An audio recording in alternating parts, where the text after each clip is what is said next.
welcome to this video. Welcome to I Am Woke. Of course, I'm always adjusting because that's how we do live streams, right? Welcome to I Am Woke. I'm your host, Emelina Calder. In today's video, we are going to be covering conscious dating for conscious spiritual people and kind of redefining some of these like very traditional dating roles and rules. So, I'm excited to jump into this conversation with you guys. I think it's about time for me to add my voice to this conversation on the internet. And yeah, I'm just gonna jump into my thing here. And this is a channel, it is a transmission. I am channeling both the AKASHIC records and the Law of One. I've got them like one entity type in each ear to fill me in on the gaps for the collective level of light workers to be able to help you guys, those of you that are single, however you are working through your own, I'll call it a dating game, but it's like really just you exploring yourself and exploring yourself in relationship with others and exploring others and understanding all the different relationship dynamics that show you more of yourself in every like traditional mirroring capacity that happens in any level of soul bond, which most of you that are in the light worker territory are probably magnetizing in more soul bonded relationships because they tend to bring more light and attention to that which is conscious and that which is not conscious, as opposed to karmic. I won't get into all the specifics between those things. It's probably for another video, but I did want to add my voice to this conversation, so I'm here for it. If you are looking to read your own AKASHIC records, understand your own AKASHIC records, I have an entire training that helps you tap into your own intuitive development so that you can rewrite your soul contracts, which a lot of which are soulmate contracts, family contracts, life partner contracts, things like that, like agreements between yourself and others at the soul level, which can be done within the AKASHIC records. It's very cool. If you're interested in that, go check out the link in the description below. It's iamemelina.com/training. It's an 8-video free training. I really think you guys are gonna love. Hi, sweetheart. Hello to everybody that pops in here too as we go. Thank you for being here with me as always. If you're new to my world, I post spiritual development and personal development videos. I am a spiritual coach, a spiritual mentor, an AKASHIC records reader, practitioner, an energy healer, a shaman. I do all the things, both energetic and teaching and mentorship and coaching. So that's who I am and what I do. If you're new, hit that subscribe button, the bell for notifications. I post lots of energy updates every week to keep you guys in the know so you can navigate your own personal intuitive flow with more ease and more grace. So I think you're gonna love all of that. Okay, I don't know if I'm completely prepared for this conversation, but oh my gosh, even like look at how I'm speaking. But I am prepared for this conversation. More because I just keep hearing lots and lots and lots of spiritual practitioners talking about polarity, talking about masculine, feminine roles and dynamics. And I've been single dating for like, I don't know, 3-ish years. And like I do, my friends know like how I do anything is I do it intensely. So I've been dating in a very explorative way for the last 3 years, not in a slow way. So I've built up a lot of experience. Plus we've got my experience of an 11-year relationship previous to that. And I guess I just wanted to bring my consciousness to the conversation on what I think is valuable, because just as I'm dating other people, it has made me become conscious and redefine what I think is normal, what I find to be acceptable behavior for like literally within myself, like what are silent unconscious patterns that I have running in my subconscious, and how other people treat me, what I allow, what I don't allow, what my expectations are. And it's been a really beautiful process to the point where I just wanted to bring some awareness to some aspects of conscious dating. And I'm not claiming to know everything here, you guys either. I know when we talk about polarity, masculine, feminine roles, regardless of your gender, these are roles. There are traditions behind them, and then there's like spiritually, like within your gender and your energy, like what works for you, which I'll kind of dive into a little bit. Anyway, I feel like I'm running circles, but let me just tune back in. I want to pull it. I know the law of one is with me, but I'm going to pull them back in more consciously.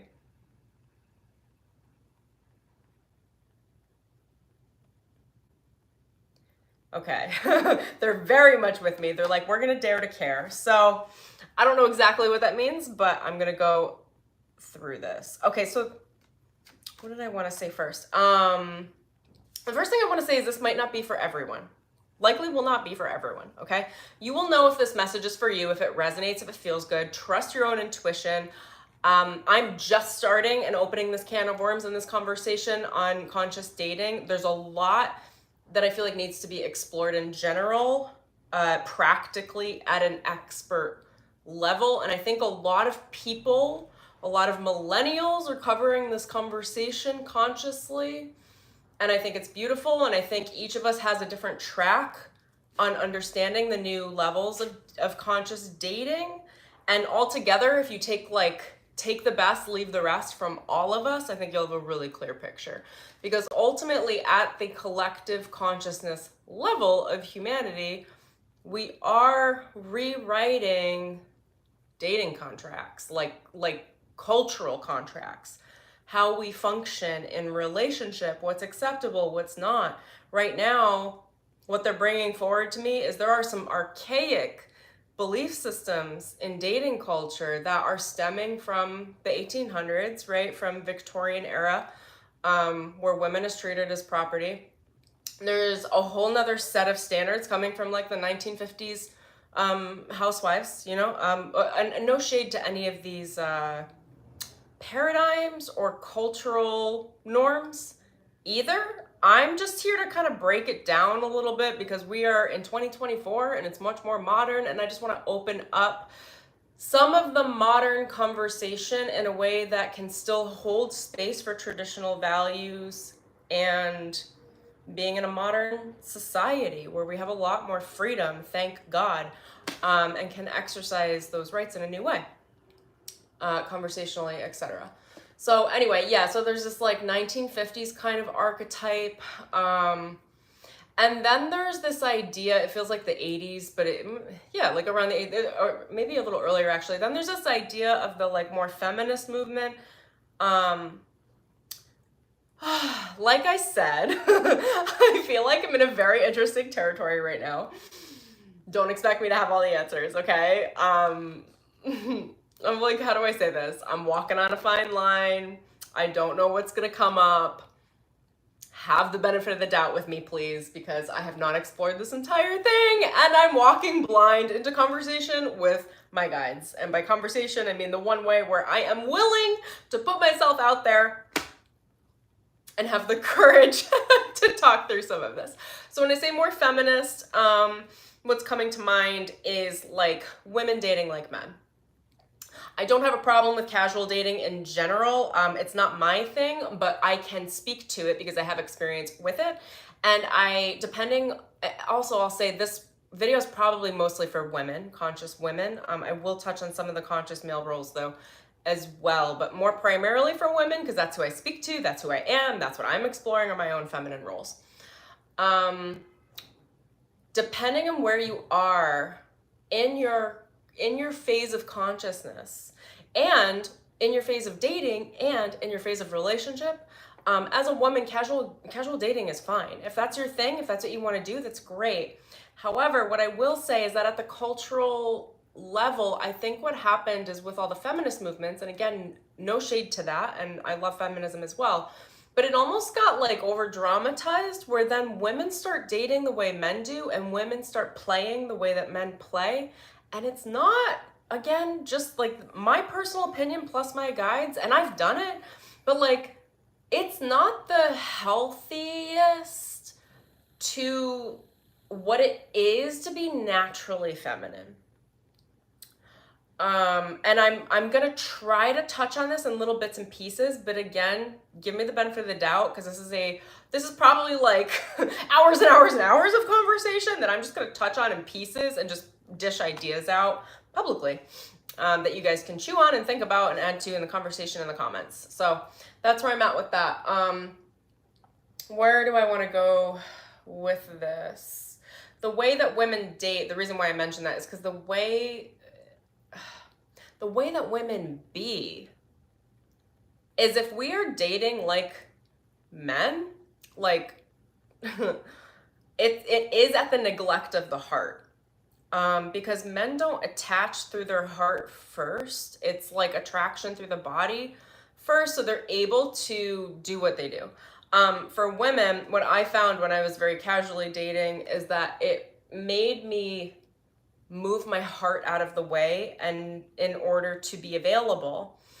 And I had to shut off large aspects of who I am and how I express myself in that way, because the way that I'll try to, again, oh gosh, thanks for being here with me, you guys. It's literally like, I'm just going to talk from my perspective. So the way that I express myself is very heart-focused, heart-centered, heart-centric, self-expressive. And that doesn't lend itself very well to casual dating. So to date casually, I would have to shut off those aspects of myself, which many women do, because that's the depth. And then you have to go more superficial. You have to keep conversations superficial. You have to keep things out of your heart space, because when you're inviting a lot of people into your heart space and then having any level of like romantic encounter or physical encounters, it can, how do I explain this? It can run like, it can disrupt your heart space, because if those people aren't going to be stable and around you for a long time or what have you, it's like having a lot of intense energies in and out of your heart and in and out of your body is a lot of energy to process. What else do I want to say here? I think I'm just going to dive right in. And let me ask, okay, law of one, is there anything you guys want to start with?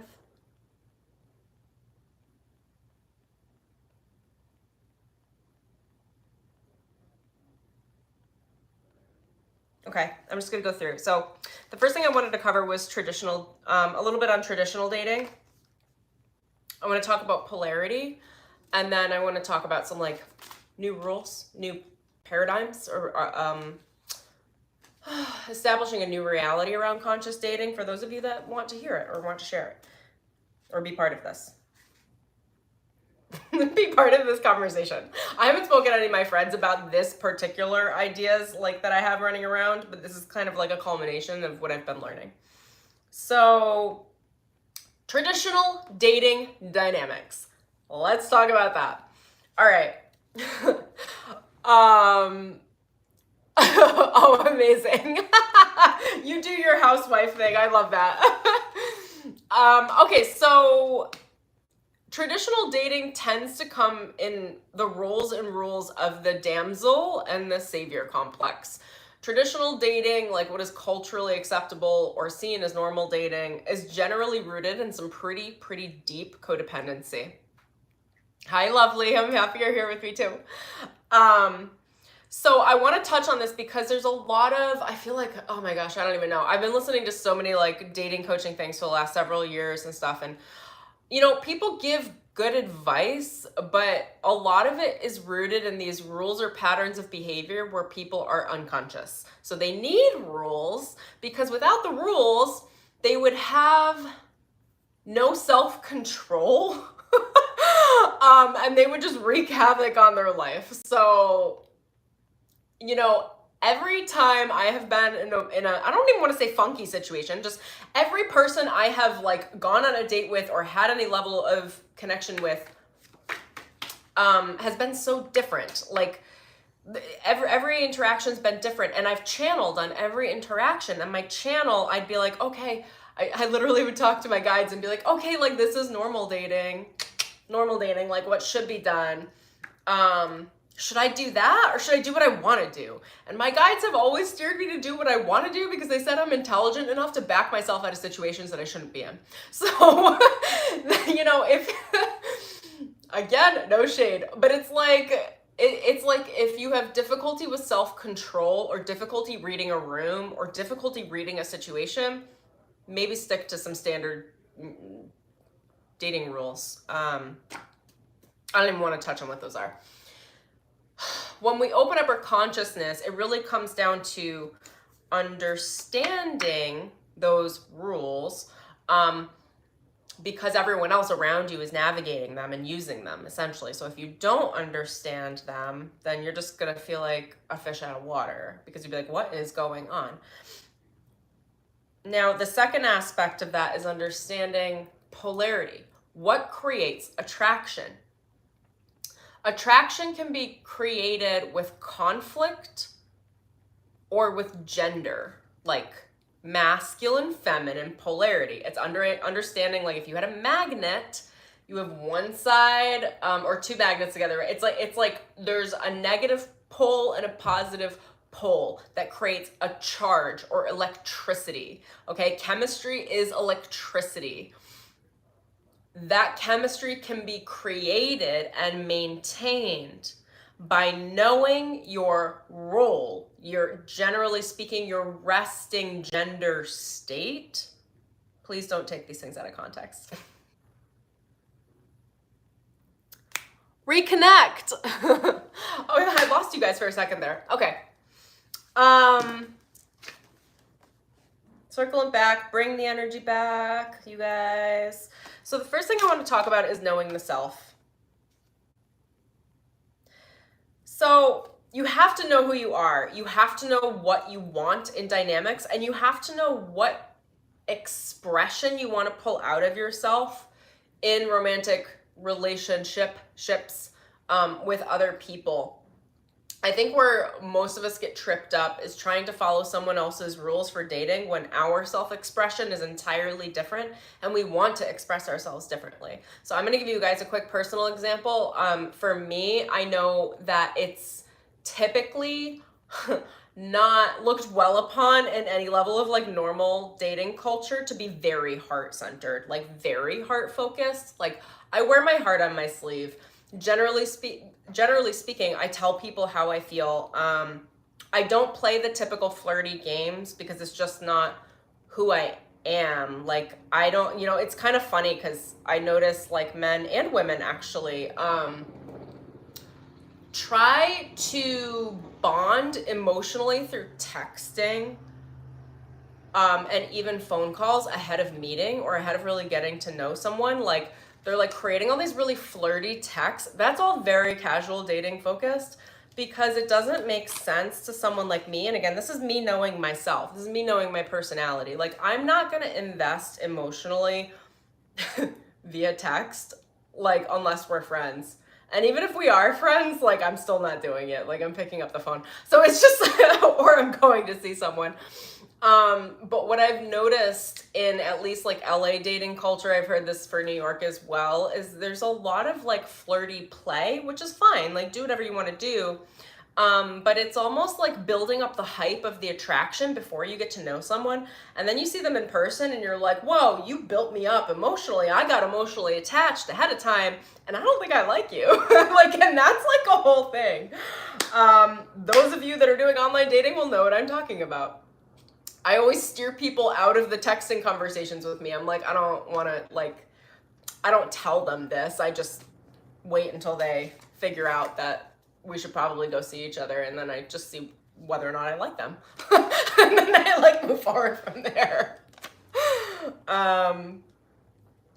Okay, what else do I want to say? I want to talk about, oh my gosh, I have so many things.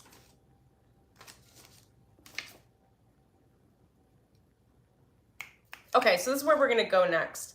I'm just going to talk about this briefly, and I'm just going to skip around, and hopefully it all string together perfectly. So I want to talk about masculine and feminine roles, divine masculine and divine feminine, especially in Los Angeles and New York. I don't know, I feel like the roles get swapped a lot. So I want to talk about them because when we cover masculine and feminine roles, what we're really talking about is attraction, maintaining attraction and chemistry, creating that electricity. And that can be done in one of two ways or both ways, but generally it's one of two ways depending on how unconscious you are about your dating patterns and how you create attraction with someone. The standard way of creating attraction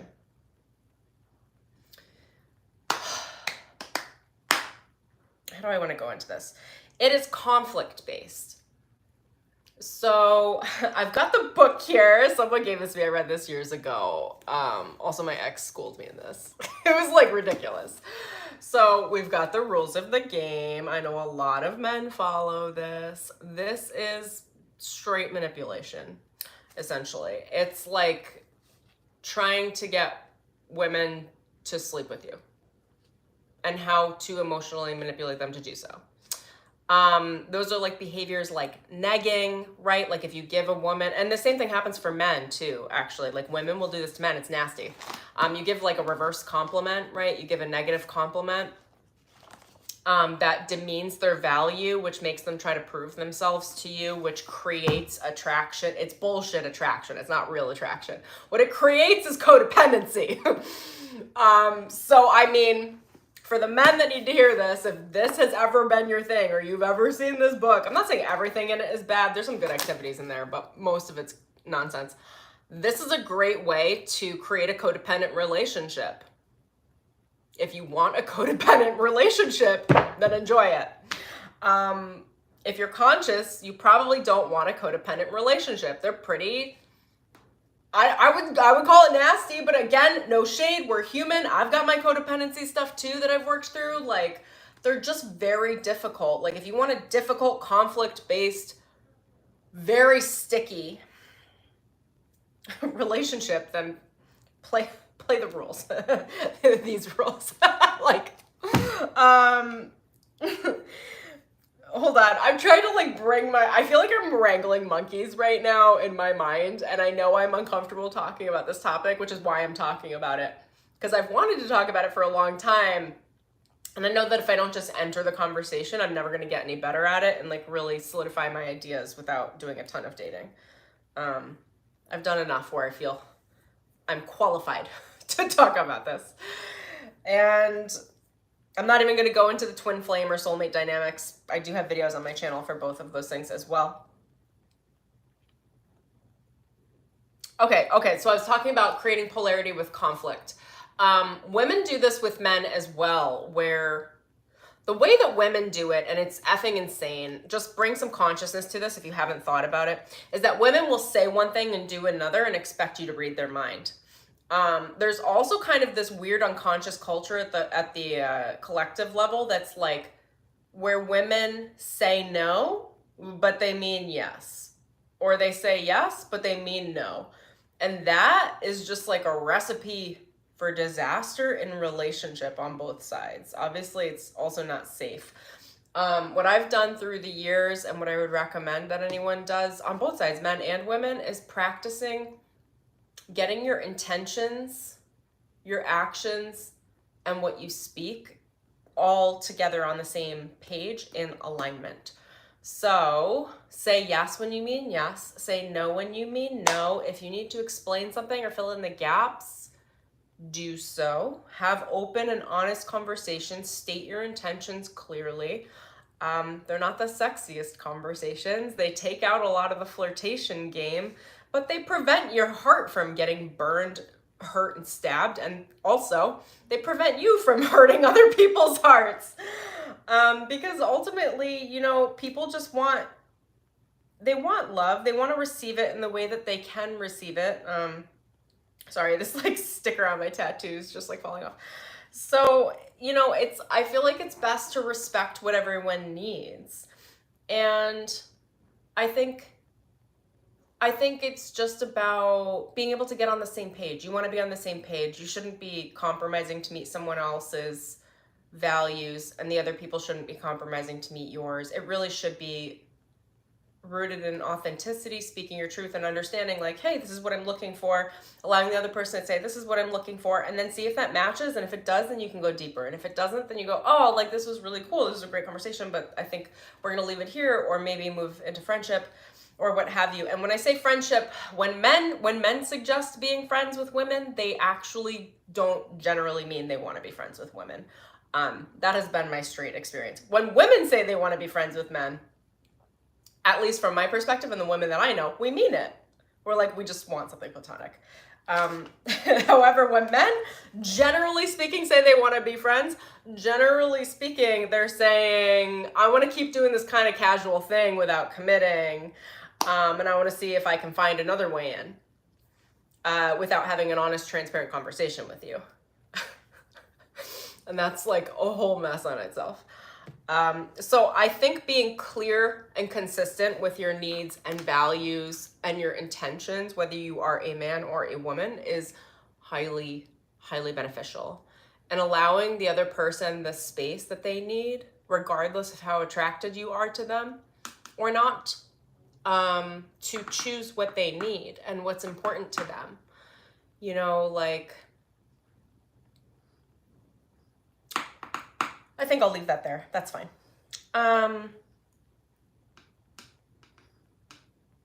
Oh, this is what I was talking about with polarity. Okay, so it's like, that's more conflict based is what I just covered. Now, you can create polarity and attraction based on the gender poles, which are the gender energies that you occupy. So I am a woman. I choose a feminine expression. So my resting expression is feminine. Now, I prefer masculine, feminine, traditional relationships personally.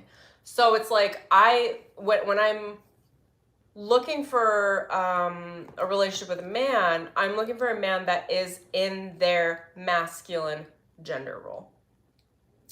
Those, if you can maintain those gender roles, and it doesn't mean you're not both masculine and feminine. Every single one of us carries both masculine aspects of ourselves and feminine aspects of ourselves. It literally lives in the body. The right side of the body is the masculine. The left side of the body is the feminine and intuitive. And we flip in between the states. The point is your resting state is the state that you rest in, the state that you be in when you're naturally in relationship without working, striving, or trying to change anything. That creates natural polarity when you have a masculine role and a feminine role in their resting states. I'm going to explain this more because I think it's really important. And regardless of actual gender, even in same-sex relationships, those poles are still held. and you do need a masculine pole and a feminine pole. Okay, and the pole is it's the energy, right? It's just like a magnet or a force. You need that level of separation of the genders to create a buzz, to create an attraction, to create chemistry, to create electricity. As you maintain those poles, which is like the resting feminine energy for me, the resting masculine energy for a male role, it creates natural, effortless attraction. Like really, really effortless passion.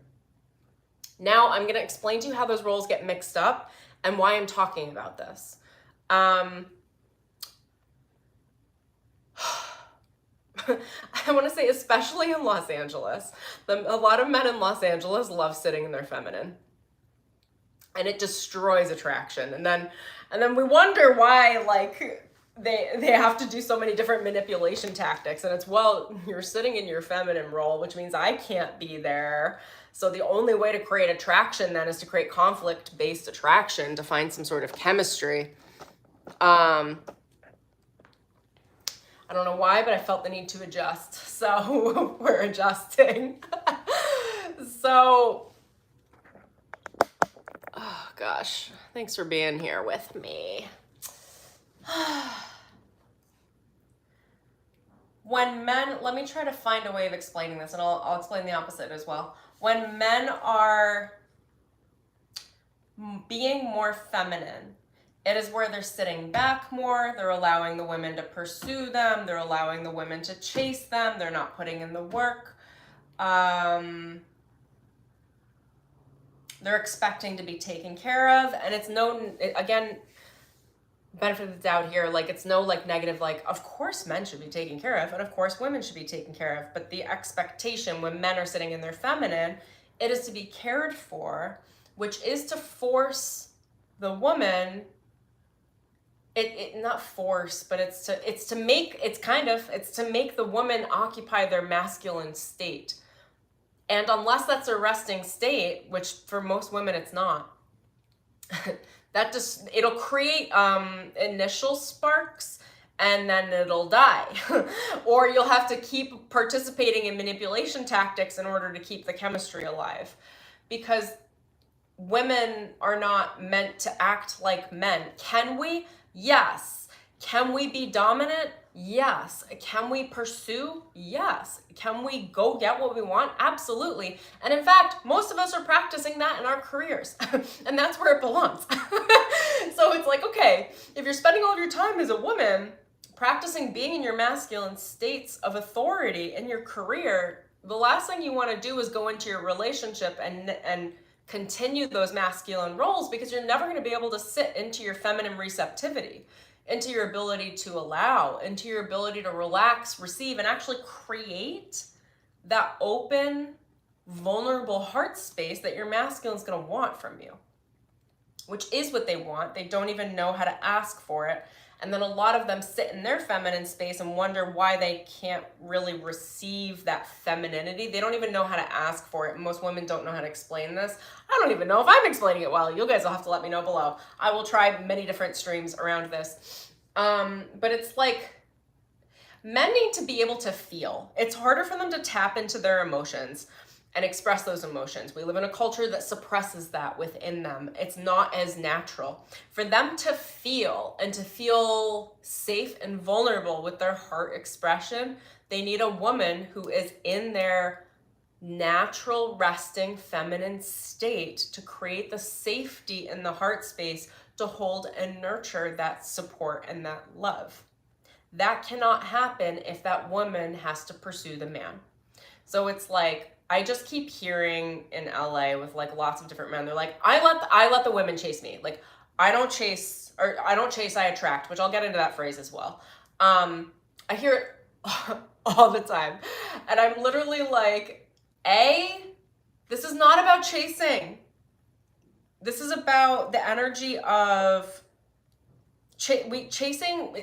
Nobody likes to chase. Nobody likes feeling that. But at the same time, like if you're a lion, like, yeah, you're going to go chase your prey. But then we have the whole conversation of who's the prey?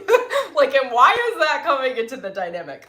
Anyway, that's like baseline lower level human collective consciousness that says there are predators and prey. That is also a baseline collective program around dating. And I don't know about you, but I don't love it. Like, I'm not into this predator-prey dynamic. What I will say is I'm into the conscious side of it, which would be pursuing and inviting. I think that's what I would call it.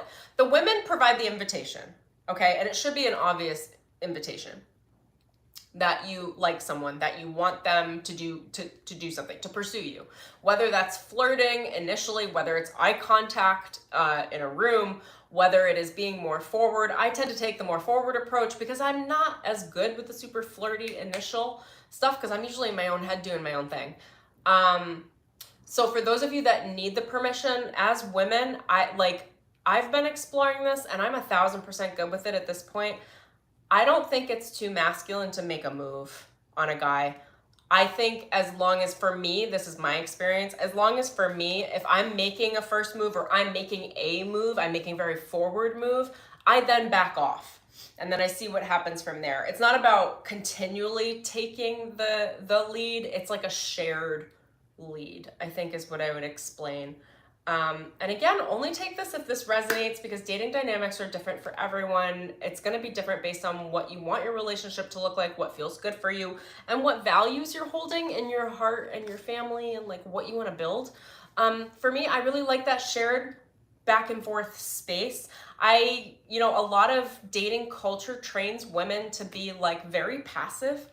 And I don't love it.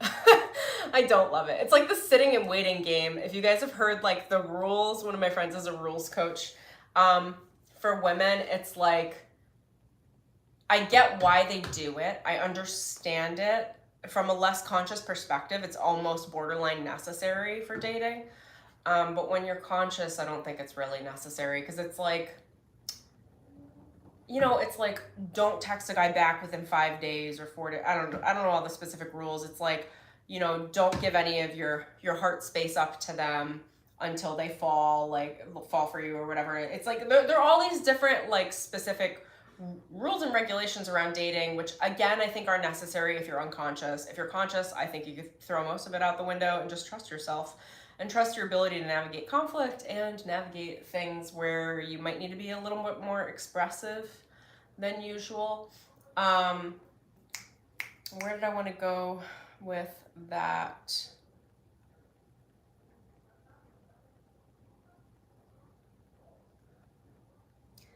I think a lot of this video is me just bringing some themes up to the surface that I think need to be rewritten at the consciousness level, at the collective consciousness level. And I don't know that I have all the, I don't have all the answers right now, but I think it's really great to open it up. So those of you that this is valuable for, that you can start hearing, what do you say, Lizzie? I heard my guides say matchmaker. I don't know, wait, I didn't read the rest of the comment. Hold on, I need to look now. Oh my gosh.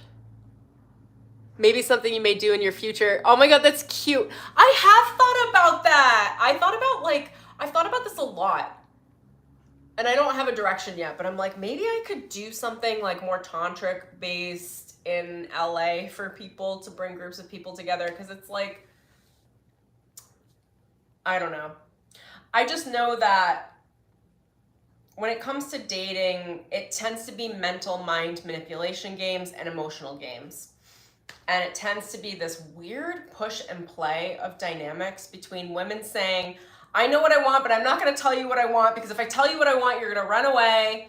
And I'm not allowed to tell you what I want, and I can't be forward either, because if I'm forward, that means that I'm the guy, and now you're going to treat me like a guy, or you're going to think I'm too sexual, and then you're going to think that you're entitled to something I have, which you're not. Like, that's a whole part of that dynamic too. So it's like women are constantly navigating these funky dynamics of like, how forward can I be? What's comfortable for me? What's going to bring out the best in the guys that I'm seeing? And for those of you in same gender, or the women that are holding more masculine roles, or the men that are holding more masculine, or, you know, for male relationships, gay relationships. Anyway. And then for men, you know, I spoke to someone last week. I was like, how has this dating stuff been going for you? And he told me like some things that women have been doing to him.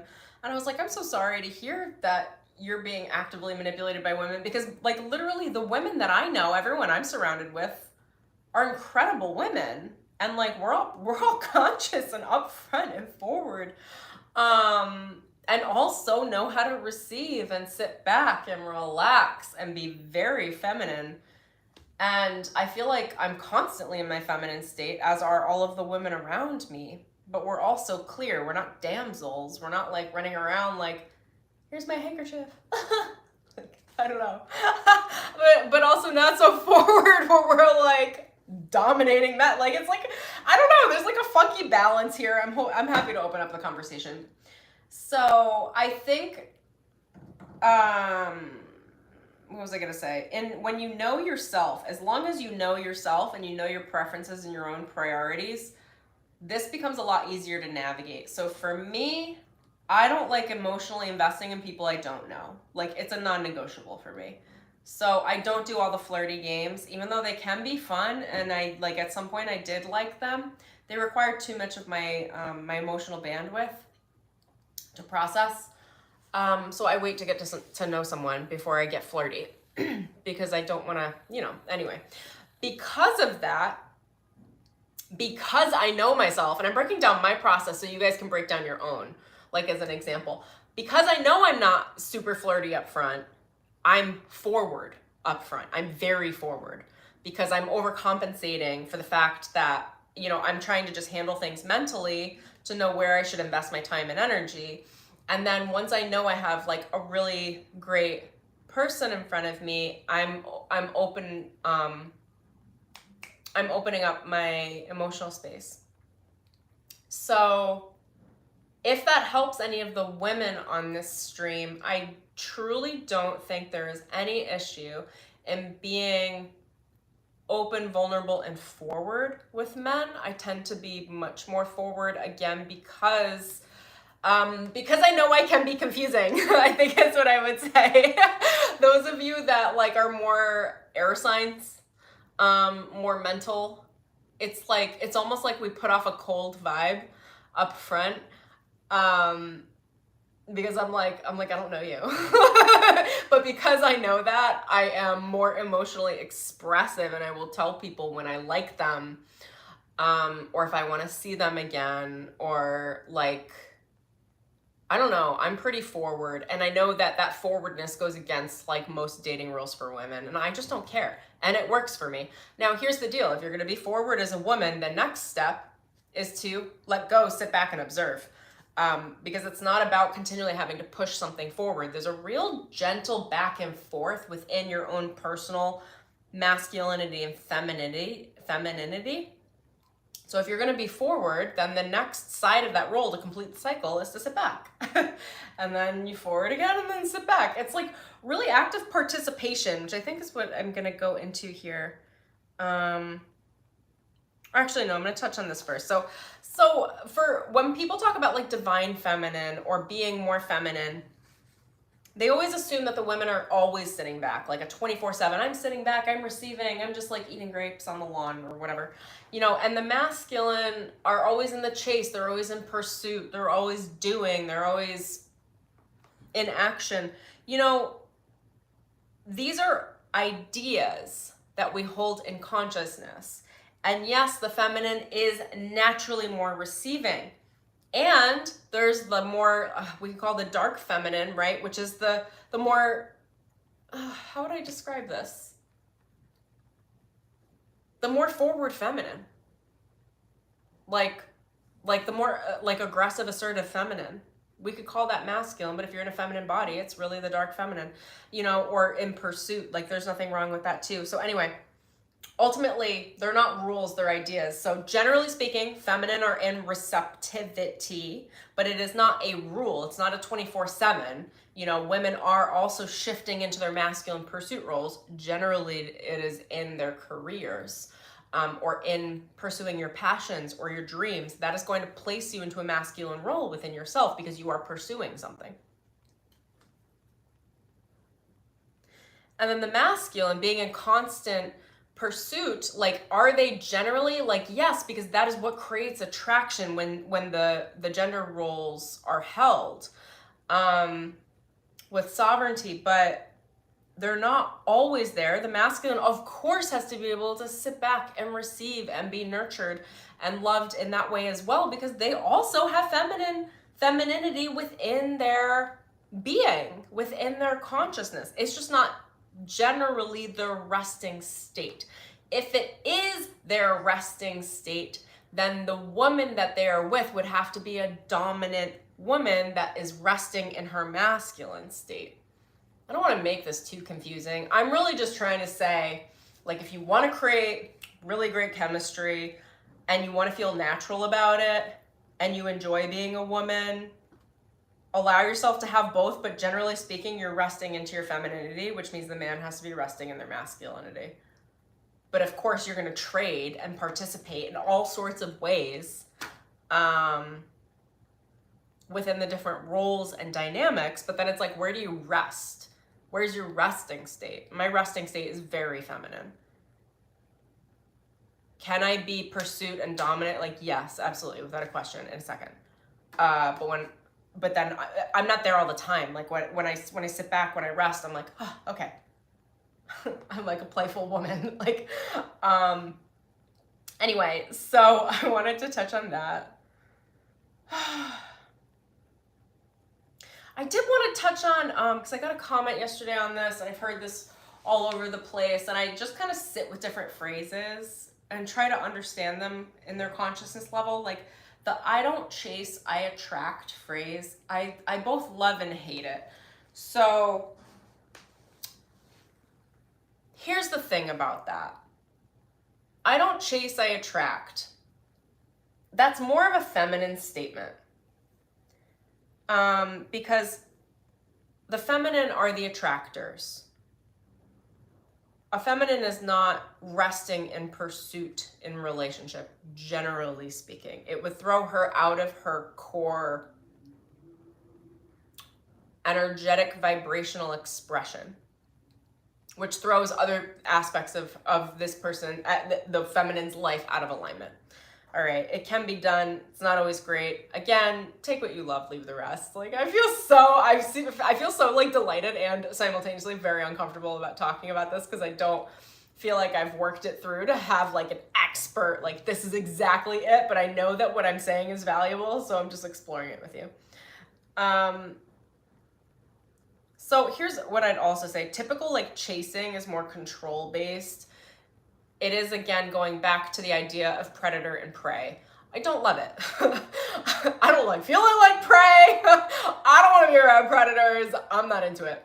What I would like to replace that with is the idea of pursuit. I think pursuit of a worthy ideal, pursuit of your dreams, pursuit of a relationship that you are interested in, or someone you love and adore. I think that's beautiful. I think pursuit is wonderful.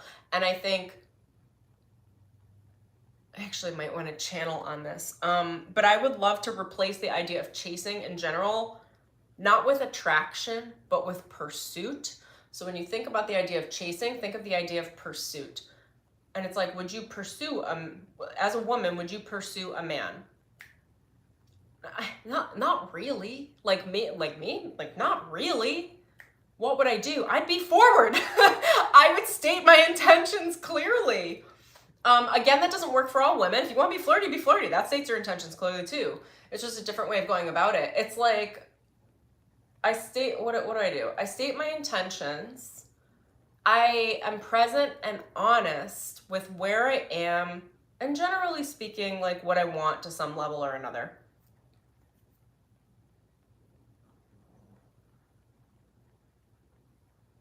So I focus on clarity. I actually don't know what to say on the pursuit thing. Hold on, I might just channel on it and tap into it, because I think it could be really interesting. I'm more thinking of pursuit, like instead of chasing, this really should be a workshop right now. It's like, okay, if we think about the word chase, I guess my question would be this, okay? I'll open it up in more of a coaching style. Like, do you chase money? How does that feel? Do you chase opportunity? How does that feel? Do you chase your friends? How does that feel? Do you chase anything? And how does that feel? To chase is to have something run. If you're chasing, something's running, right? Which is also why I don't love it in masculine feminine dynamics. To assume that a man is chasing a woman, it's assuming she's running. I'm also not into that. Like, if I'm running, like, don't chase me. Like, I'll let you know when you can chase me. I'll let you know when I'm available. Like, I don't know. Like, it all comes down to, at the collective consciousness level, this idea of predator and prey, which is why I don't love it, which is why whenever I hear the phrase, I don't chase, I attract, I'm not super into it, because I think it's rooted in predatory and prey relationship, and I think it's rooted in codependency. That's why I don't love it. Now, when we break it down, though, to meet the needs of what that phrase provides, those that resonate with it, what you're saying is, when you say, I don't chase, you're saying, I don't want the things that I want to run from me. Like, when you say, I don't chase, you're saying, oh wait, hold on, right? Like when my dogs chase, they're playing. That's fine. Like, yeah, but they're playing. That's an act of engagement, right? Like they're in play together. The animals are playing. That's an agreement. Typically when we say, I don't chase, that phrase in dating is like, I don't want to have to run after something that's running away from me. It's a really great statement. It's just, I'm trying to break it down in a new way, I guess. It's like, when you say, I don't chase, the emotional need, the energetic need is to say, I'm not interested in things that aren't interested in me. Beautiful. That's wonderful. Okay? Like, I'm 1000% here for that. What happens though when people say I don't chase is that they sit back and they go, you do all the work. And this is either men or women, it goes both ways. And they go, I'm not participating, you owe me, I'm now entitled because I don't chase, I attract, you do everything. And that air of what gets put out in dating is like insane. Do you know why? I'm gonna tell you why. Because it requires no reciprocity. Like, it's like 0% participation. It's where you think, it doesn't matter the gender, because both genders do this. It's like where you think that the other party is gonna do all of the work of the relationship.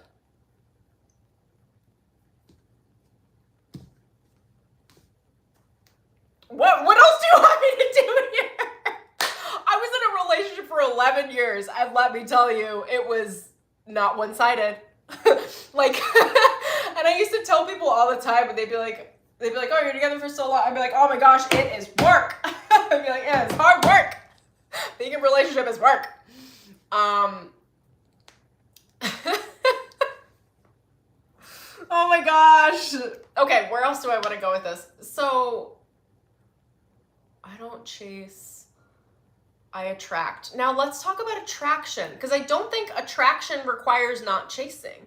I think these are two separate, like, I feel like I'm dealing with a math equation right now, and I'm trying to break down the energetics for you guys, because I think the phrase has gotten very popular. I think all of the energy around this sort of idea that you could just attract everything you want and put in zero effort is like borderline insane. If you're dealing with other humans and other relationships, there is a full cycle of reciprocal behavior. If the cycle is not continuing, it's like gonna run out of steam and it's going to die because there was only one person that is feeding and one person receiving. And that is not how love works. Which I will say, I will have a video coming soon where I talk about Kundalini yoga, the white tantric yoga I did with my yoga partner, and he like literally through the energy taught me how to give and receive through love energy. It was really beautiful. Anyway, I'll probably touch on it in that video. But like literally love has there's a giving and a receiving. There's a masculine and feminine role and component in absolutely every interaction, and the cycle has to be completed. So I guess I'm on my soapbox around the phrase I don't chase, I attract is like, again, I love it because I think it meets some needs, but I don't love it because it almost, the energetics of the phrase assume like a one-sided equation. And because I've spoken to men who have dated a lot of women that are not like me, or not like probably a lot of the women watching the stream, I'm like, wow, the women do the same thing. It's just like, you know, there's no like bad gender obviously or anything. It's just like a lot of bad behaviors like that get programmed into people where people end up hurting other people. Anyway, take what you love, leave the rest. Let me think about if there's anything else I want to say there. I think ultimately when you say like I attract, I think that's beautiful. You should be attracting. You should be learning how to be in your receiving muscle, put a certain amount of energy in a certain amount of pursuit, however you do that. And then obviously, if you're going towards a goal and you're trying to reach something, whether it's a relationship, an income goal, a client, anything, at some point, you're gonna have to stop pursuing and then sit back so that you can attract and receive the benefits of the effort and the work that you just put in. Right? This is all very cyclical. So I feel like when we say the energetics of the phrase, I don't chase, I attract, while I think it can be beautiful for some people, it's really anchoring on the state of, it's almost like saying, I'm angry, I'm pushing up against this part of myself and this part of dating dynamics, I don't want it. And it comes with a lot of energy, and to do that is to say I want it. Like, you may as well just invite it in. like karma doesn't care. Like the universe is like, what? Intense emotional charge? Yeah, that's what you want. You must have said yes, and you're like, no, I said I don't want to chase. And then it's like hilarious. Anyway, I else I'm going with this. I've got some other things I want to say, but I'm just being like very playful and explorative. And I'm just happy that I'm talking about this. It's been on my mind for a long time because honestly, here's what I need to say from my personal experience. I was not forward in dating because I thought it was like unacceptable. I feel like I've had so many coaches and stuff like tell me not to do that. And I don't like not being myself. So when I finally started stepping into like, yo, I don't want to say I'm running the show, but I'm running the show. Like you pursue me if I say you pursue me. Like, that's it. Like, you know, I don't want to be chased down like a prey. Of course I want to receive, and I'm good at receiving. I'm good at setting boundaries and containers, and I think women need to be very, very, very good at setting boundaries. I think that's the feminine role. It's like, what are the boundaries? So it's like, set the boundaries and then create the invitation, which I think maybe is where I will go next. Also, I just want to touch on the ideas of seduction versus natural attraction. From my understanding right now, as I am now, and I do change my mind a lot, so I might change my mind in the future, but I see seduction as a level of manipulation. I won't call it bad because I'm not in the frequency of that to understand it more than that, but I think what is typical like seduction tactics is some level of manipulation. It's trying to get someone else to be attracted to you.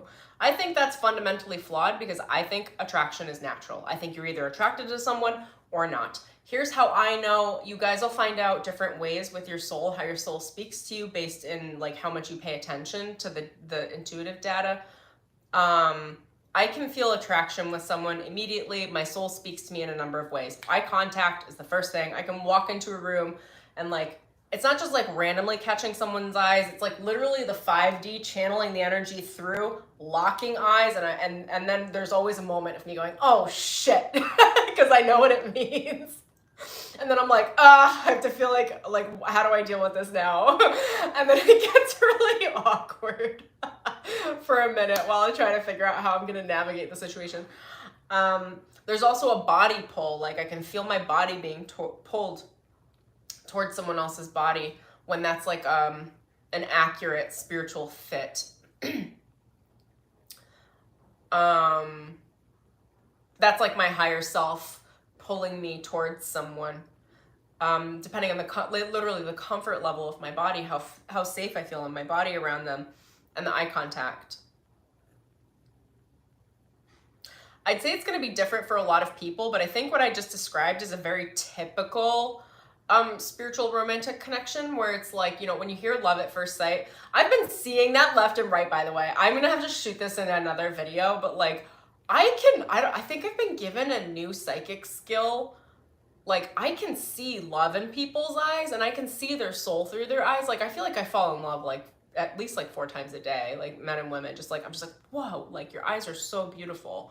I can't stop giving compliments to people with their eyes. That's another thing, by the way. I don't hold back the compliments. Like that's something in dating that I feel like a lot of people are like, I don't know.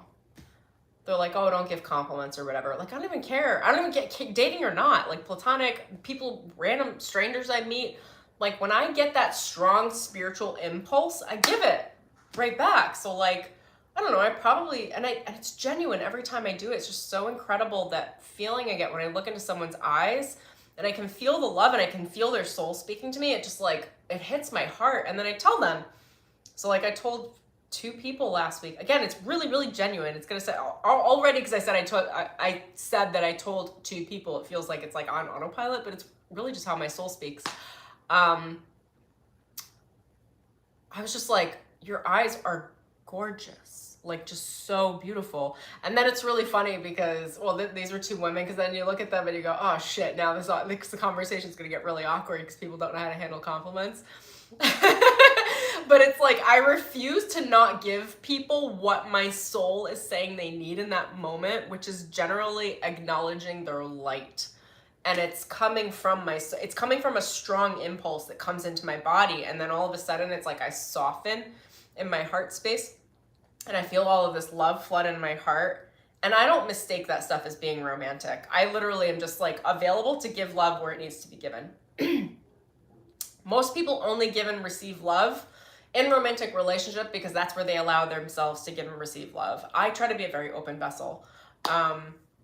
So when a compliment comes through, and it's not a mental compliment, it's a spiritual, it's coming in as a spiritual channel and moving through, like I give it to that person regardless, without looking for anything in exchange. Okay, where was I going with that? Oh, I wanted to go through my little new rules here.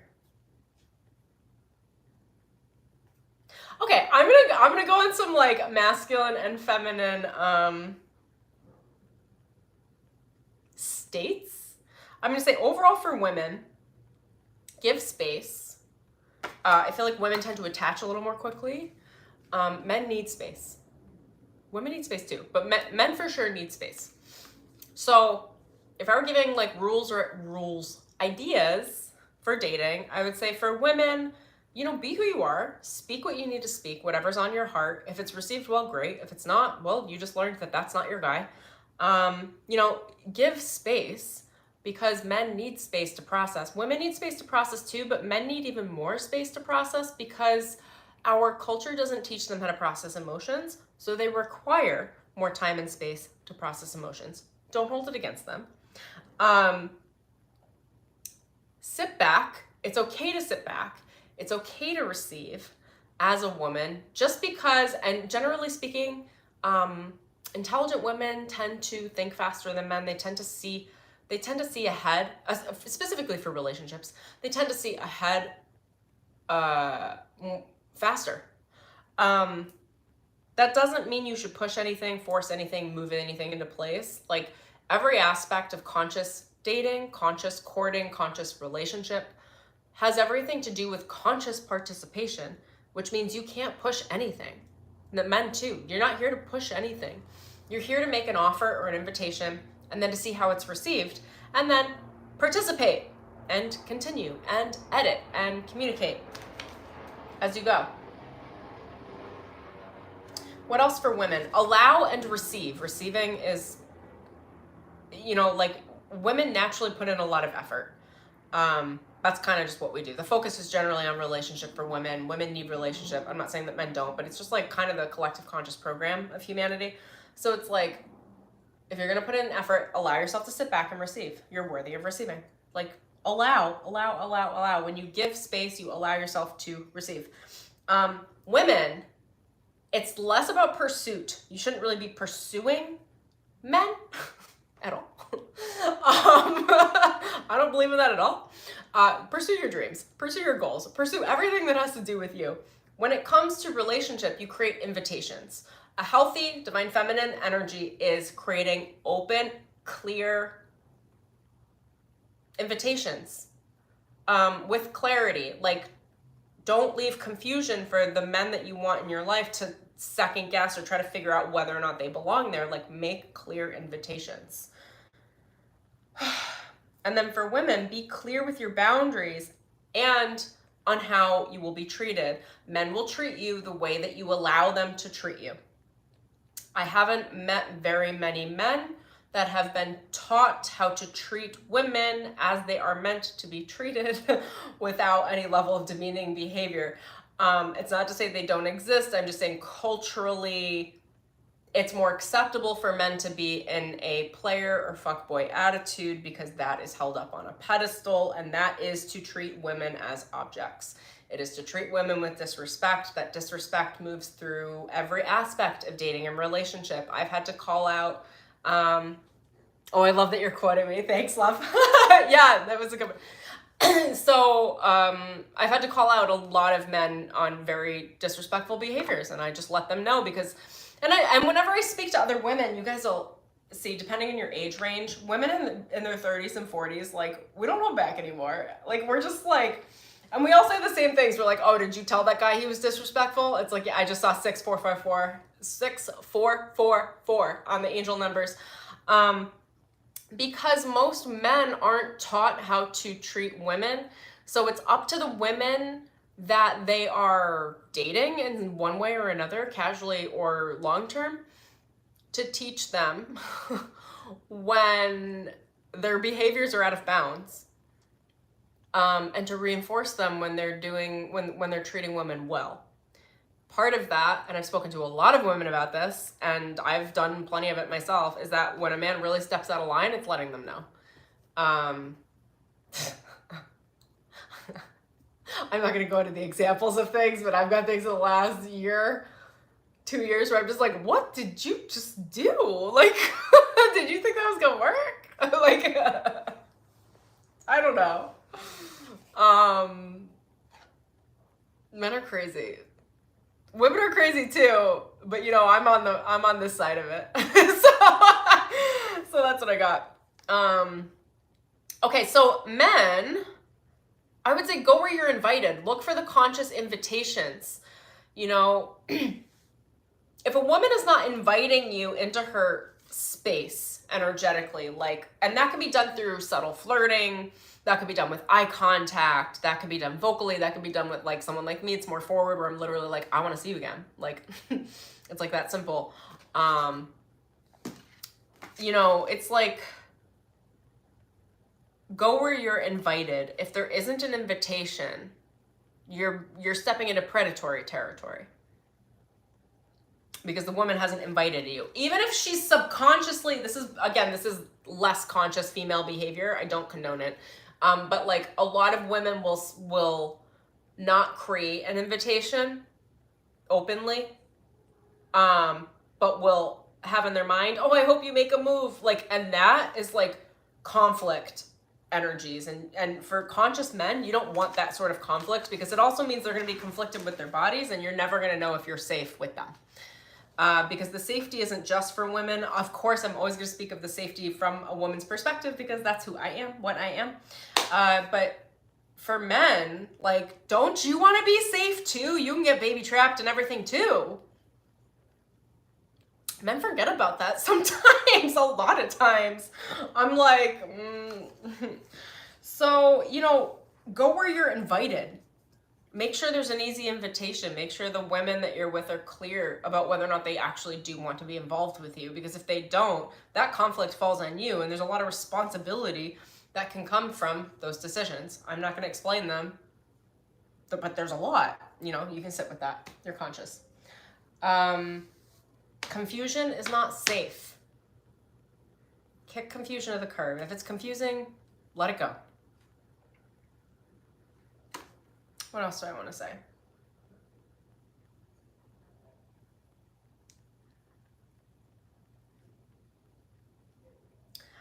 When you look for the women that invite you energetically, that invite you emotionally, whatever the invitation is, whether it's a vocal invitation, again, whether it's flirting, a lot of women will create invitations through eye contact across a room, or winking, or flirting, or, you know, like, it's, trust yourself, but notice whether or not there's an invitation. A woman being kind or nice also does not constitute an invitation. I feel like I've gotten a lot of attention recently where I'm literally just being friendly, like literally, like giving off no sexual vibes whatsoever. Like, I'm just being friendly, and guys are coming on to me and assuming it was an invitation.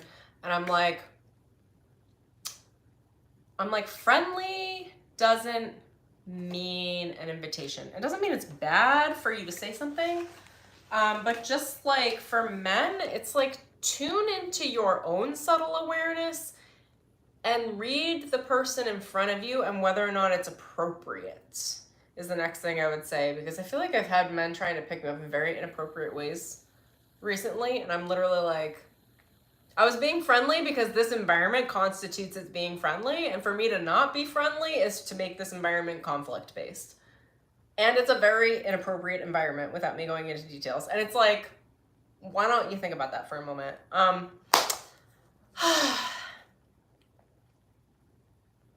Look for the invitations, and or state your intentions clearly. I think you're cute. I'm thinking, like, I'd like to take you on a date. Like, make things clear. I feel like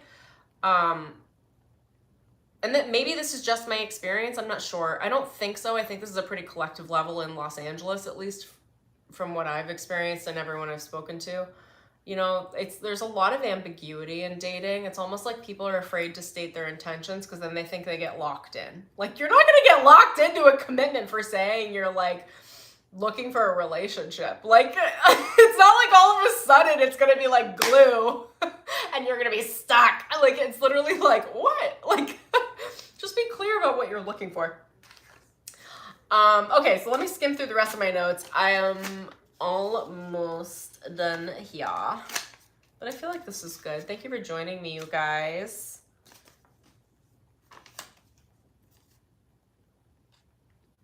I feel like this is valuable. Okay, so wait, let's see. I want to circle back to the polarity, like what I would call like new rules or new ways of being in creating attraction from the state of divine masculine, divine feminine, conscious polarity. It's about being authentic. It's about being the truest version of yourself, speaking your truth, living your truth, expressing your emotions clearly. It's having clear intentions, communicating those intentions clearly. It's about reciprocity. There's like, again, like a full cycle of give and take or give and give. That's just like constantly overflowing.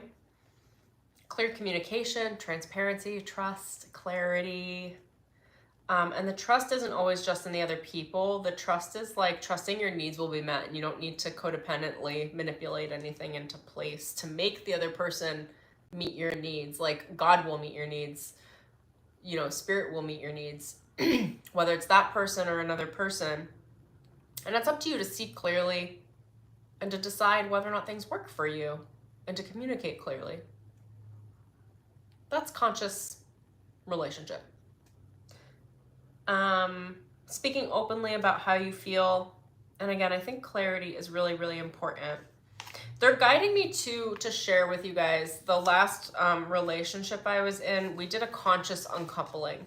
I know that tends to be hard for most people, and I won't say it was easy for us. But if you are ever in a situation that is very, very deep and very committed or what have you, like, even that can be handled with clarity, with tact, with clear stated intentions, with clear communication. It's called conscious uncoupling.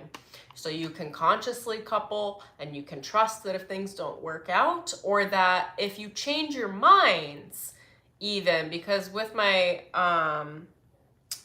ex, we really just outgrew each other. It wasn't like bad. It was like we grew so much in relationship that we grew apart, and there's nothing wrong with that. So part of this conversation that they're bringing through to me right now is to communicate there should be no fear of you getting stuck in anything, because if something doesn't work, you can consciously uncouple. And that can work, and it's beautiful. It's all beautiful, okay? I don't know where else I want to go with that. Conscious communication has always been a priority for me in relationship. Conscious intention, like state your intentions. Anyway.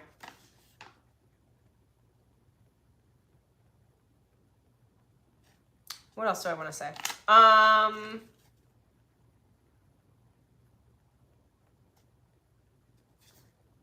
Here are my new rules, okay, for dating.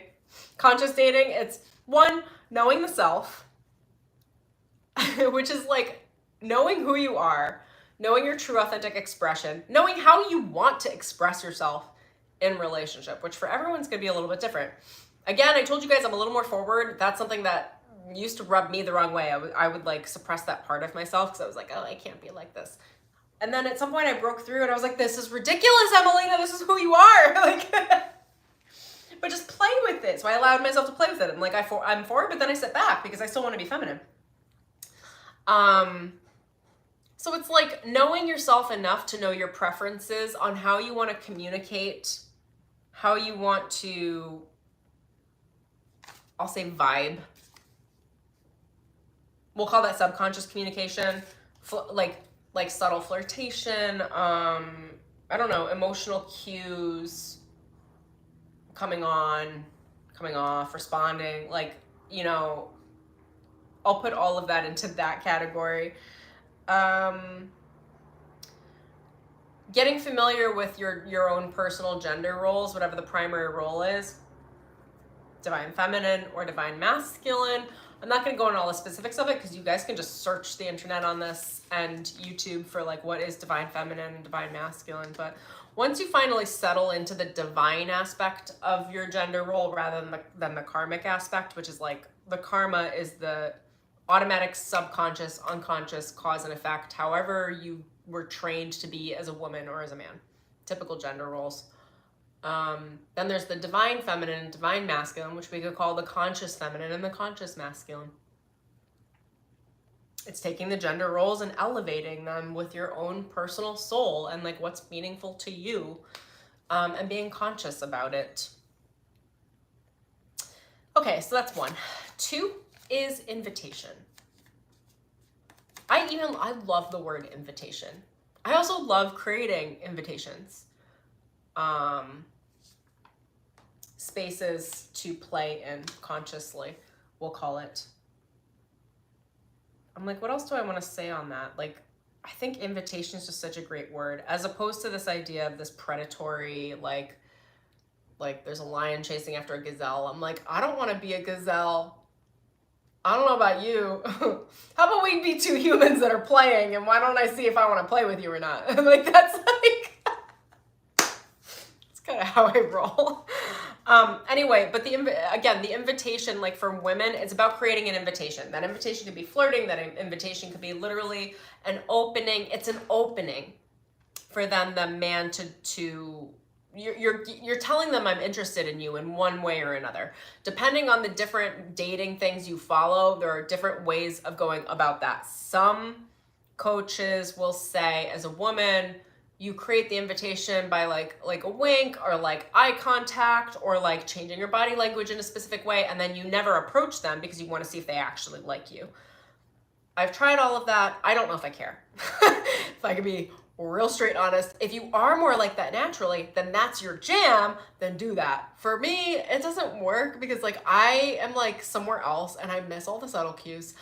And then I'm like, which is funny because of how much I read energetically, but I'm not reading most people energetically. I just don't care. I'm like literally in my own head most of the time, like doing my own thing.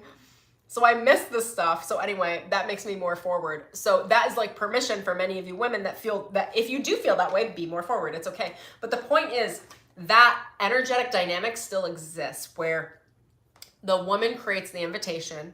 It's generally a fairly subtle invitation. Even if you're forward, it's not like I can't even stop. Oh my gosh. Okay, it's not like you're going up to a man being like shaking his shoulders and be like, I want to have babies with you. Like that's like that's what they're showing me. It's like a subtle invitation. Like, I don't know. Oh God, I don't even have an example. I have to get a little more connected to someone. So I'd be like, hey, I really like how I felt with you. I don't know, like, I'd like to get to know you better, or I'd like to, I don't know. It's like, it's subtle for me. I'm not attached. It's literally like just me saying like, hey, I'm being clear and open and honest that I like you. And that I'd like you to do something about it. Like that, if you want, is that part. I feel like I'm constantly on this, like, hey, this is what I want. Only if you want, like, if that feels good to you. Like,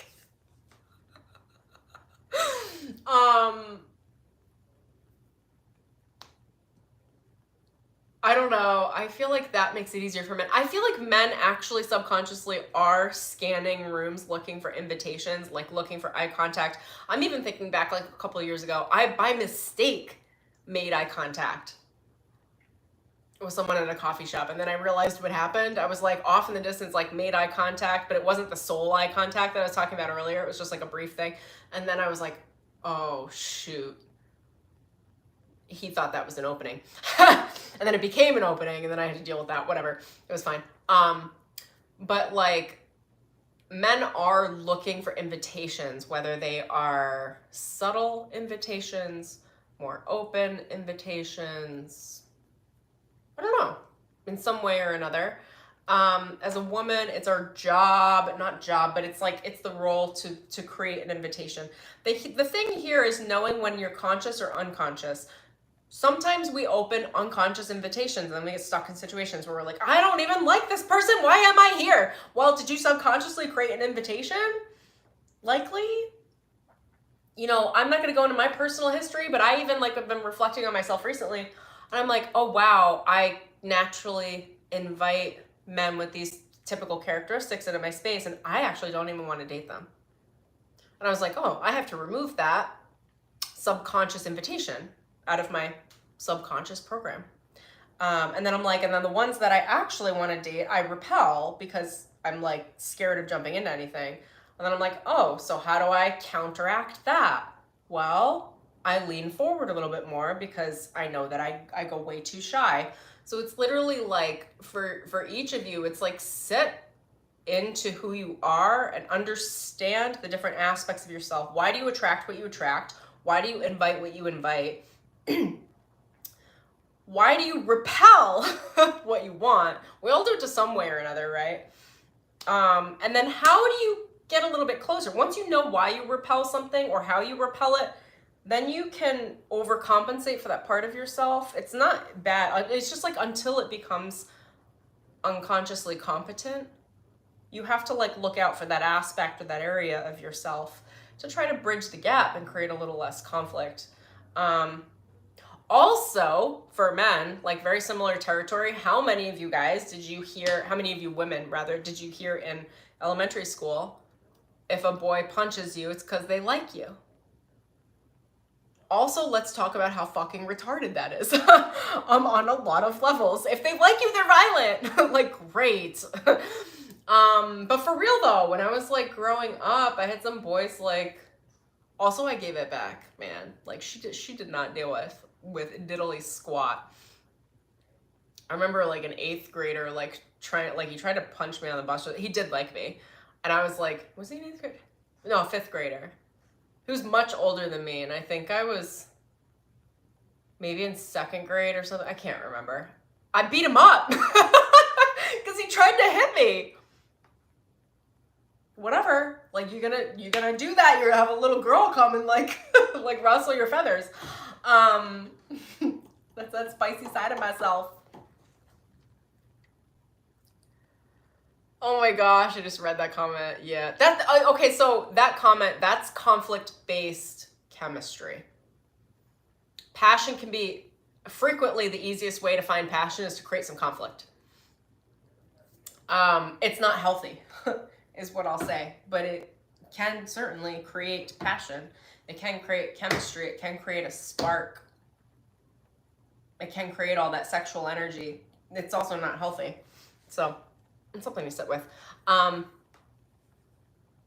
Yeah, conflict versus, what is it? Versus polarity.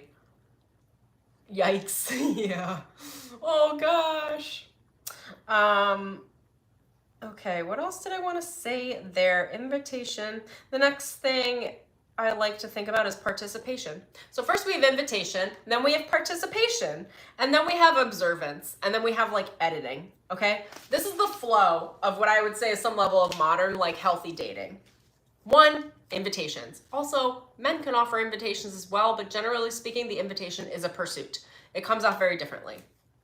Because I'm like, if a man like winked at me from across a room and then like did their own thing, I'm like, I don't know that I would engage with that. I'd be like,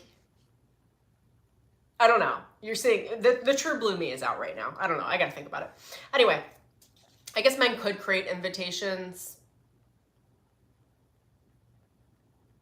Oh no, I guess I have fed into that though in a good way before. I don't know. I'm thinking about it. I think about inviting as more of a feminine trait in general. I'm gonna have to think about the word invitation a little bit more. Anyway, then there is step number 2, I would say, is participation. So it's like, once the invitation is created, how are you participating? How is the other person participating or not? I will give you guys a great example of a big fail for me. I am beautifully oriented in my feminine state. I also have no issues asking guys out. And it was like 2 years ago. I was at a coffee shop, and this was one of those soul connections, but he didn't want to recognize it, as many of them don't. Well, I don't know, there's a day we made eye contact, and I was like, oh shoot, like, I know it's coming next. I was like, this is gonna be so awkward. And like, anyway, I made an invitation. I like asked him out for coffee. And I always end it with something like, if that's something you want to do, like, if that sounds interesting to you, if that sounds fun to you, like, I'm never here to like bully someone into being with me. And it was so awkward, you guys. Like, this is what men feel like when they get shot down, right? But like, women do too. I allow myself to be in both feminine and masculine positions, because I like to understand, and I can understand men better when I'm doing things that they typically do. And then I sit back and I go, how did that feel? And I'm like, oh, that's how men feel when they do that. Anyway, so this guy, like, he made it so awkward. He was like, yeah, coffee, like, huh? And I was like, oh. But you know, and I think he was just being a little awkward because he didn't know how to handle it. But to some level was probably attracted to me because I've seen him a lot. And like, I just stopped right there. I was like, oh yeah, I'll meet the human where the human is. That human can't handle this. So like, nope, don't worry about it. Redacting the offer. Okay, bye. Like, I'm not gonna lie, I haven't been to that coffee shop in a while. Not for that reason, but it's so funny. So I hope you guys enjoy my little antidotes, my little stories. I hope you laugh at me and with me. I'm here for all of it. If you catch me on a stand-up set, you'll find out about all the boundaries I've set with men. They're very funny. They're very funny. But I'm not going to say them on a YouTube stream. Anyway. Invitation, participation, and then number 3, thanks, love. I love that I could just be me. I mean, I've created this space, but like, it feels really good. Okay, so number 3 is observance. So invitation, participation, it's like, oh, that was my example there with the guy. It's like, so when you create the invitation, then what level of participation is there? And that's where you're starting to observe. Are they participating with you? How much energy are they dedicating to what you just brought to the table, vice versa? That's showing you whether or not there's interest. Interest is not like based on a chase game. Interest is based in participation. I know most people like to play games to see if men or women are interested in them, and those games are usually manipulation tactics. I don't think that someone being manipulated by me it shows interest. I think it shows control. I think it shows manipulation games. I don't think it has anything to do with romantic interest. I think it has everything to do with power, complacency, and codependency.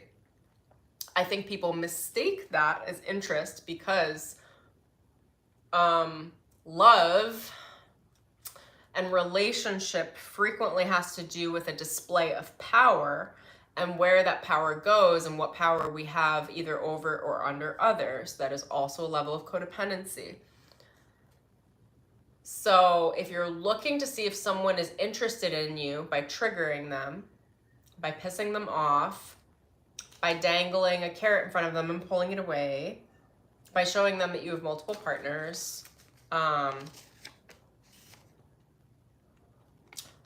actually, on the multiple partner thing, I'm like, what is it really? It's that tactic. I'm sure women do this too, but I've encountered this with men where they repetitively, in order to ask you out, I hope most of you aren't dealing with this. I don't know why I've had to receive this in my field. Like, I'm very over it. But it's like where men's way of asking a woman out is by showing them that they're interested in another woman in front of them and that they're like second. And it's like, every time that's happened to me, I'm like, you're joking, right? Like, did that tactic work on the last one? Oh, it did. Oh, snap. I'm sorry to hear that. if you get them like that, they're gonna manipulate the shit out of you for the entire relationship because you just told them they were second fiddle. Like, that's not gonna go well. Even if you can sleep with them, even if you can get with them, even if you get them into a relationship, they're gonna take that out on you in the entire relationship. It's just like, yeah, like I can't. I am so, it's funny because I'm so conscious, so I'm very, and because my channel's on all the time, so in any level of dating dynamics, I can see how people are being manipulative or stuff, and which I also just think is hilarious because I'm like, I'm just gonna use this for stand-up content, my dudes. Like, keep it coming. Tell me again how you were gonna drive to Las Vegas to see someone and you thought that maybe I would be a good match for whatever the, like, what? Like,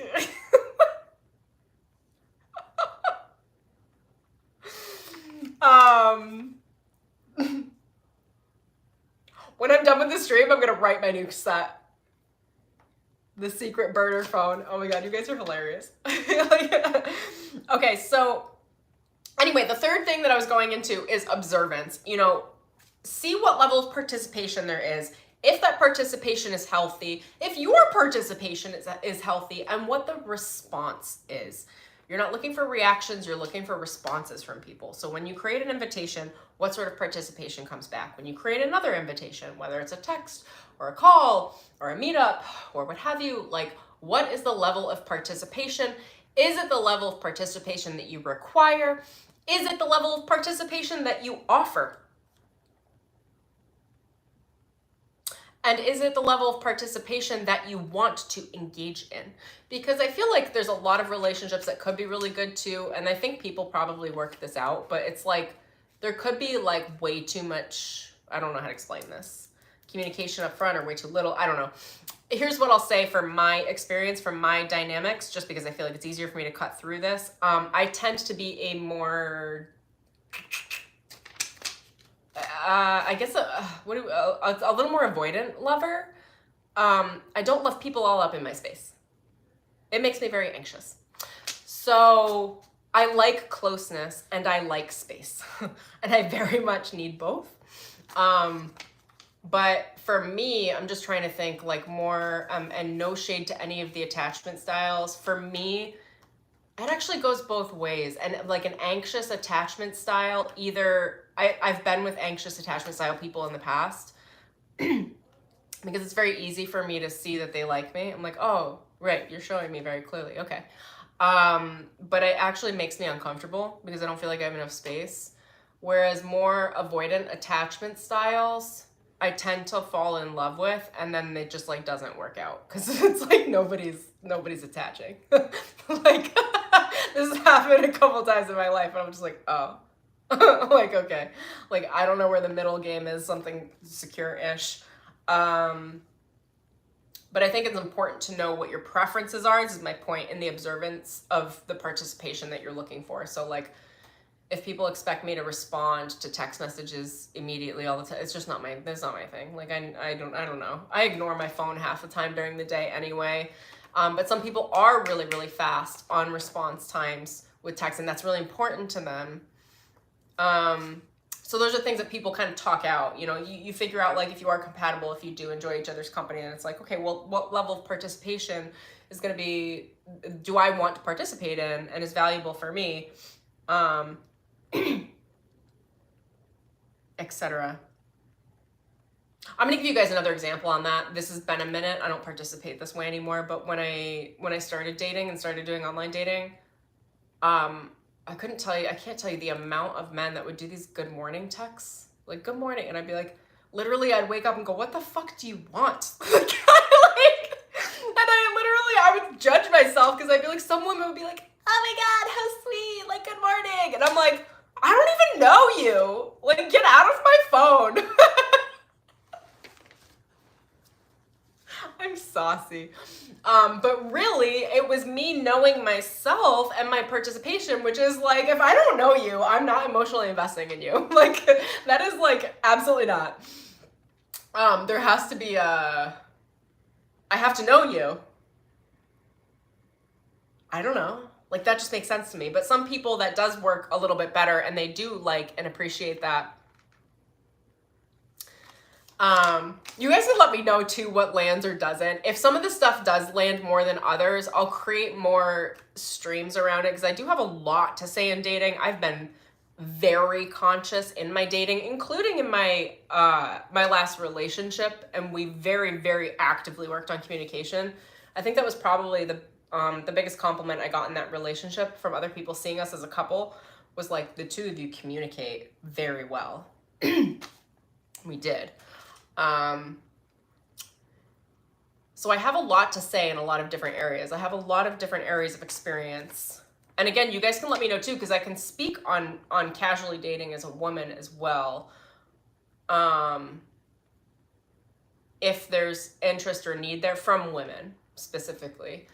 I can talk about that. I had a lot of people coach me. I had a lot of queer women, 3, 4, coach me while I was dating, because I was dating both men and women, helping me get through the dynamics and like riding the line of like what's single, what's polyamory, what's ENM, understanding really communicating values in relationships so you don't get in sticky territories, like what do you need, what do you want, what do the other people need, what do they want? Like I've been really through it all. I'm a very conscious communicator in relationship in general. I pretty much would say everything's okay as well, depending on what you want to do and how you want to do it. It just really comes down to, is that what you want, is what I would say. Like whatever it is that you've created in your relationship territory, is it what you want? Do you like it? Are you participating in the way that you want? Do you appreciate their level of participation? And this is one of the biggest things I would say, do you like who you are when you're with them? Don't even worry about that. Do you like them or not? Okay, great. But do you like you? Because the thing about when we introduce other people into relationships in general with ourselves, whoever they are and whatever their behavioral patterns are, well, that's a facet of behavior that naturally pulls out the opposite or a specific facet of our behavior. And if you don't like who you are with someone, it would be good to look at what aspects of their behavior are pulling out aspects of yourself that you don't like and whether or not that works for you. I really like to pay attention when I'm around people. Do I like myself around this person? Because every person will pull out a different facet of you. It's all you, right? You'll just see yourself. You'll be like, I'm just being me the whole time, because you are. But I'm just thinking through all my relationships. I am the same across the board, but specifically each person I love and adore, my friendships, like they all pull out a different facet of me. And then the question is, do I like all of the versions of me from all of those relationships? And I do, which is why I have these relationships. But if you don't, if they pull out a very, like for me, like if people, I do have wounded, needy parts of me. I don't love them being pulled out, as most people don't that are adults. But like if it's constantly being pulled out of me, I'm like, I can love this part of myself, but I don't like that it's constantly here. So I'm going to go find my way into something that feels more secure, confident, and consistent for me so that I can feel relaxed, so I don't feel like I'm constantly wounded in a relationship. I feel like I had one more thing I wanted to say on that, but it's escaping me. When you're observing, you're observing them and their behaviors, you're observing you and your behaviors, you're observing what gets pulled out of you, whether or not you like this part of yourself, this relationship with yourself that's being reflected by the other human. Then you can edit, right? Some relationships are meant to last, some aren't. I don't think we know. Well, sometimes you can know up front, but I think there are a lot that get mixed into that middle territory where it's like, try it and find out, See what happens when something goes wrong and bring it up and see if you can figure it out. And if you can't, you just got more information that it's not going to be great to move forward with this. And I know that I'm talking in terms of dating, but actually what just came through is a tremendous friendship paradigm dynamic. If you think about friendships like dating, as in like you're looking for the same values, consistencies, core beliefs, behaviors, you'll treat the friendships differently too, because friends really do bring out certain aspects of you as well, and you are investing in them and they're investing in you, or they should be at least, right? It should be reciprocal. Maybe take everything I said also kind of for friendships, just without the sexual or romantic component.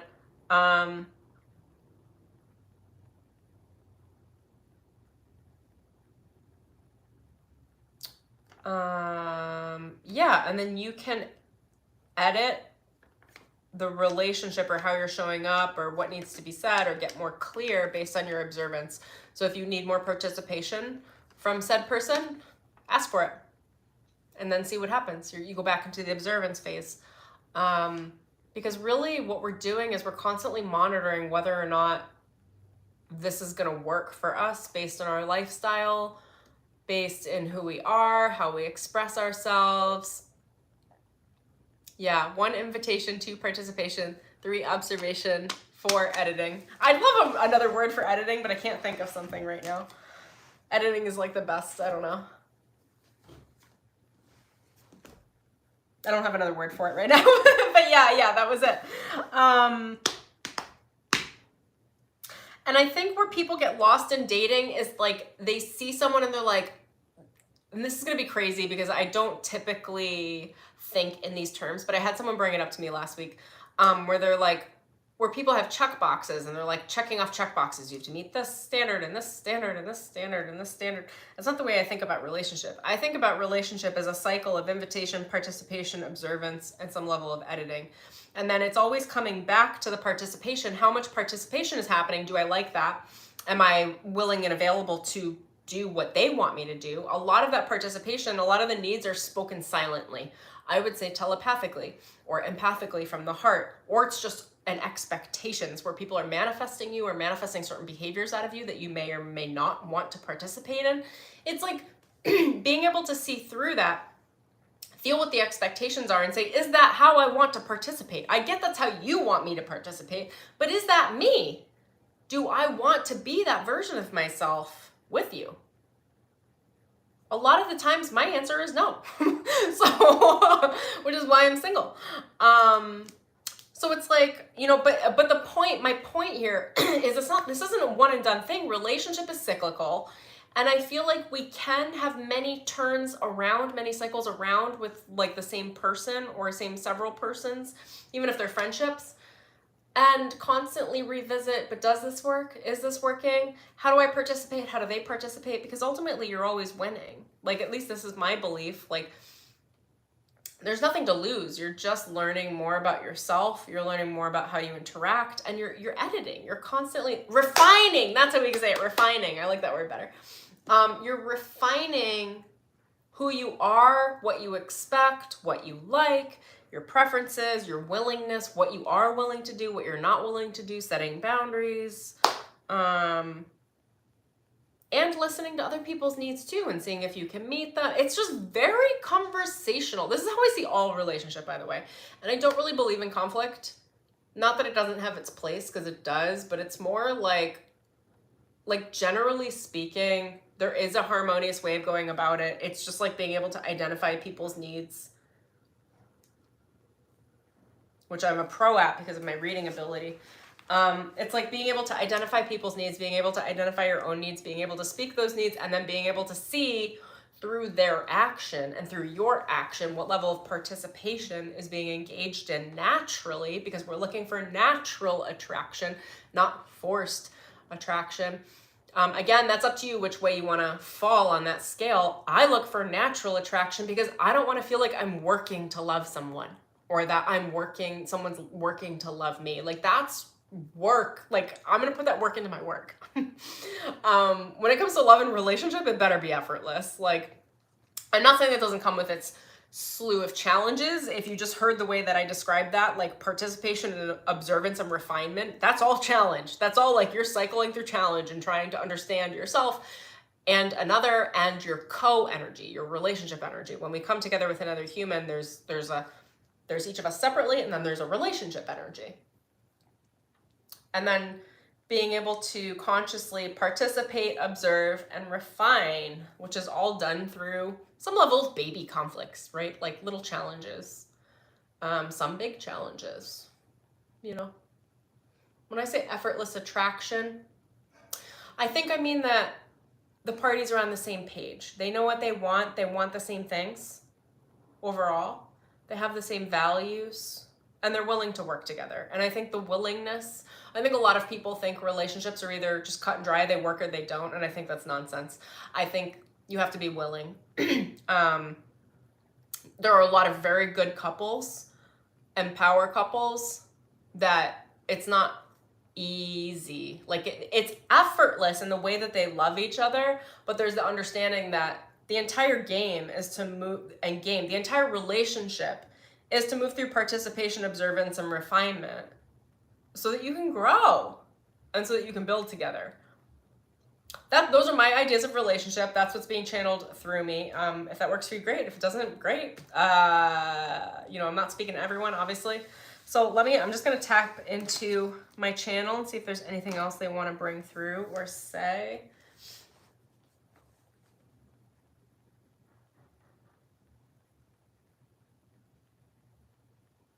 This is all about, again, conscious relationship, conscious coupling, and conscious uncoupling. I would love to talk about this in total depth, including like romantic dynamics, sexuality, boundaries. I can talk to everything, like truly. Monogamy, casual relationships. I can talk to a lot of it very, very consciously. I have a good amount of experience across the board. And I've always been very open as far as like, I don't deny, how do I say this? I'm not like punishing I'm not like, that's a wrong way of life, how dare they? I'm actually very explorative. So I'm literally like, when people say certain people live lives in certain ways, I'm like, oh, so curious. Like, that's so interesting. What works about that? Like, I'm always just curious. So anyway, I'm happy to talk about any of these things in a very conscious way. If these conversations are helpful for you guys can let me know in the comments below, and or whenever I'm shooting videos on this, let me know which kind of topics you want to hear more about. I will just anchor into my experience for now and kind of some of the stuff that I'm working through, moving through. If I shot this video 2 years ago, for the women out there in their 30s and 40s, when our hormones are raging, I can totally talk about casual relationship, and how to maintain that as well, and how to be safe in that as well. So if you guys need that, let me know. I can talk about those dynamics. I'd love to educate on all of it. I don't know the timing on these things. I just meet spirit where it is, and this is the one that needed to come through today, so that's where I'm at. But I'm open to your feedback, you guys. You can leave me comments below. I adore all of you. Thank you for sticking around with me. I hope you enjoyed this stream. This was a long one for me because I wasn't super organized up front, but I'm happy to have shot it. So yeah, oh my gosh, lots of love, you guys. I'm gonna quickly skim through the comments and then I'm gonna bounce. But I adore you all.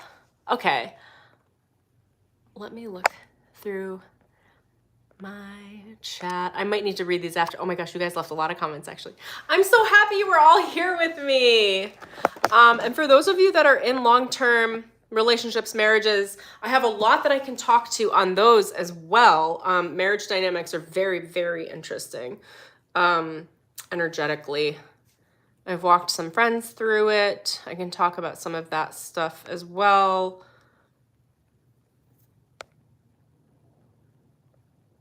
Oh my gosh, I love these comments. You guys are the best. I have the most radiant, vibrant, like magnetic community in here, especially the women that are just incredible. I feel a Zoom class coming on. Yeah, I know, right? I've been thinking about it. I just don't know exactly the structure of what I want to do or say yet, but I do think I'm going to be teaching a lot on this in the future. I've had a lot of people in my past tell me, they're like, you're going to be a relationship coach. And I'm like, I know, I can speak to all of it. Okay, that's what I got. Lots of love. I'll talk to you guys soon. Thank you for joining me. Okay, bye.